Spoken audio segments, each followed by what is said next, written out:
American workers, American entrepreneurs, American companies are more innovative, imaginative than any country in the world, including in China. How many times have you heard graduation speeches down here of someone standing up and saying, since the mid-90s, China produces 6 times as many engineers as we have? They do. Name me one product that they brought to the international market. Name me one innovative change they've made. Why? Because in order to innovate, you have to challenge orthodoxy. You have to challenge what went before.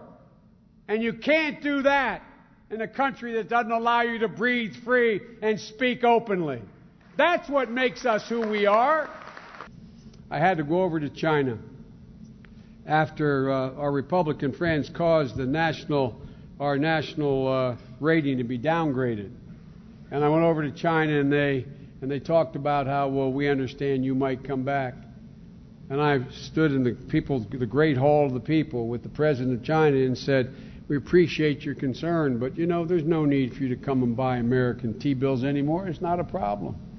And the State Department guys had apoplexy. And I said, because you only own 1% of all the financial instruments in this country. And let me remind you, it's never been a good bet to bet against America.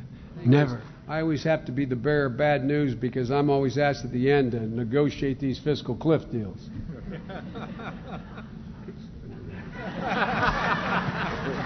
Well, the last one wasn't a bad deal.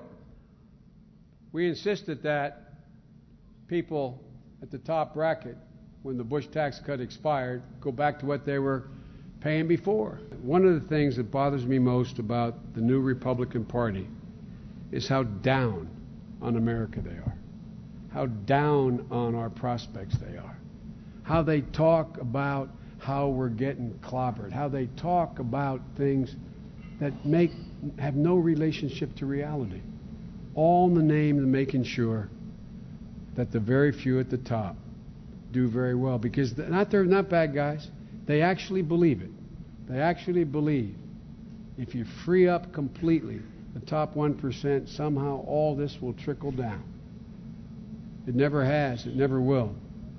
My Republican colleagues who talk about us being in decline, let me remind them. It's never, ever, ever in the history of this country been a good bet to bet against the American people.